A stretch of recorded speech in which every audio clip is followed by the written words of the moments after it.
Hey everybody, welcome to Obscurities and Miniatures, and it is time for yet another weekly painting progress. And yes, progress has been made, whether we wanted to or not.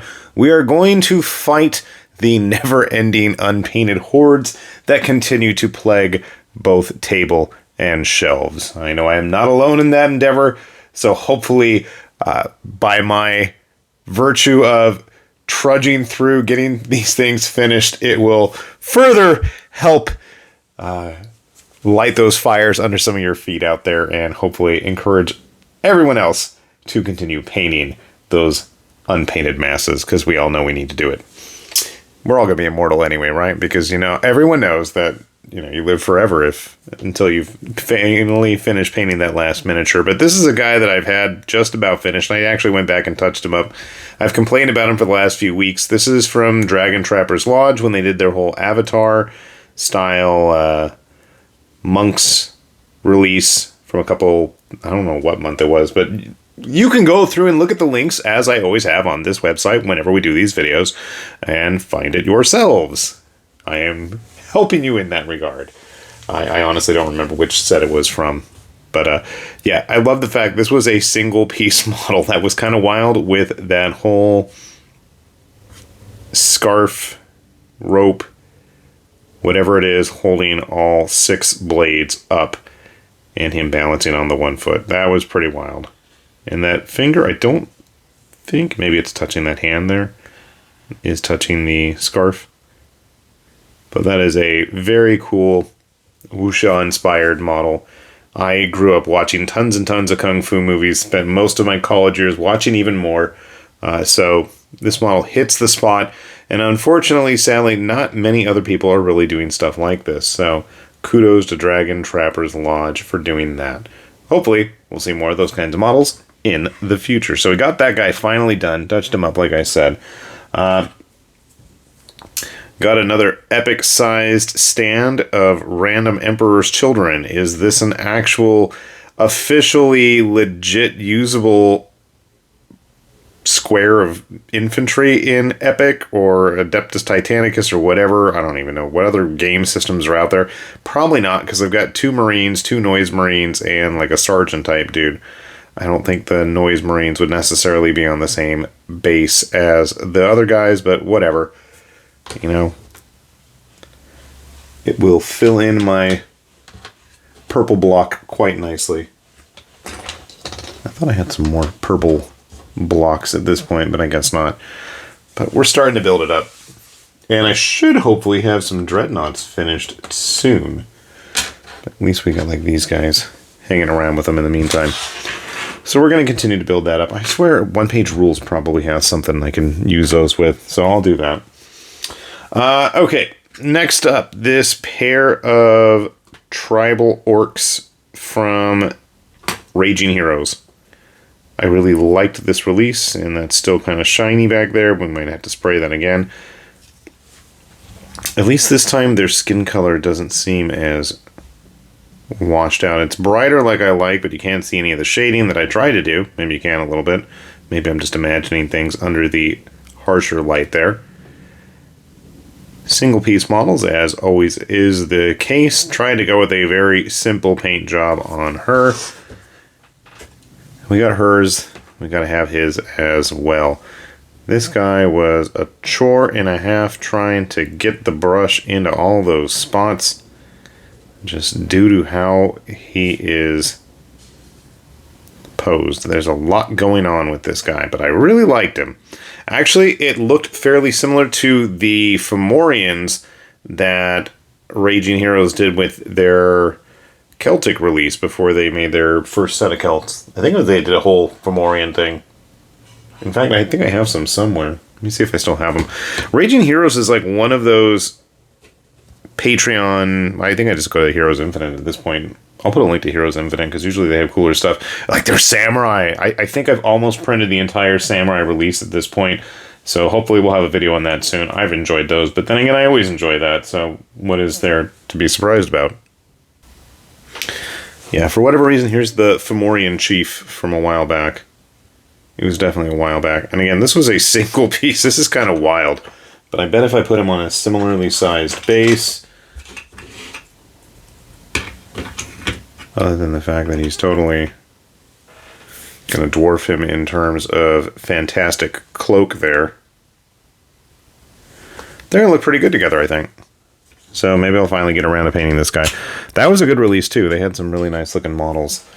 And then the rest of the stuff, I seem to have been on a roll this week. And unfortunately, this artist has just continued to perplex me in as soon as they release a model, I'm like, oh, crap, I got to print that and I got to paint that. So I've been a long time fan of Erkman's minis. And so Erkman being one of the very few artists out there that is doing anything with Digimon that hopefully I'm not breaking. And we've got Dorumon here. So Dorumon is, I don't remember which stage, but eventually becomes Alphamon. And I have the figurized model kit that Bandai put out, and I don't even know if I ever did a video on it. Maybe I did, and I don't even know. That's kind of sad. I'll have to check. Maybe it's on my computer and it just never got posted, which is entirely possible.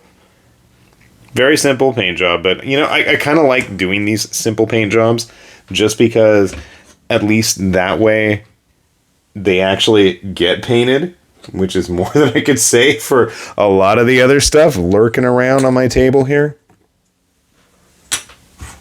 I don't know if this was one of the original parts of the evolutionary line. Well, obviously the Greymon isn't, but I've got Greymon handy.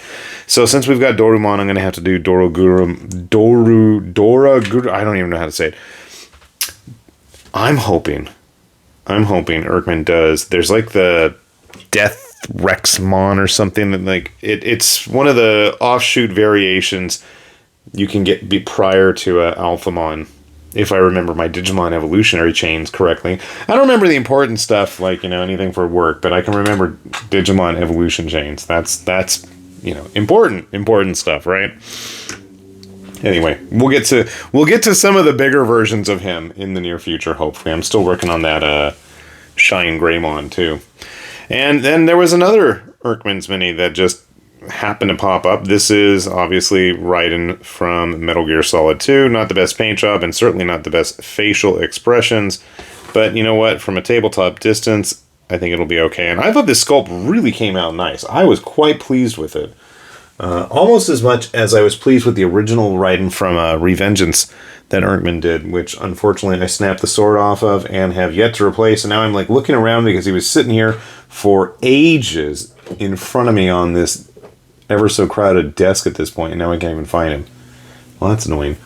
But I gotta say, the quality of the sculpts are continuing to steadily improve, and it's cool to see an artist continue to improve at their craft, and I'm more than happy to support people in those endeavors.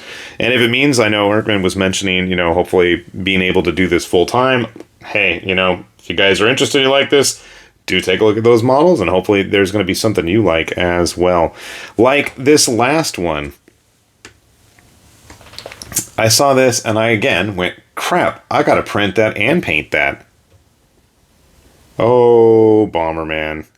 Oh, Bomberman. How many childhood memories I have of warm summer nights playing with my brothers on the multi-tap, on the TurboGrafx 16, swearing and fighting and shoving each other, blowing each other to smithereens, playing in college against my wife, watching her go through the one-player mode on the original PS1 version, playing the Saturn version with my roommate.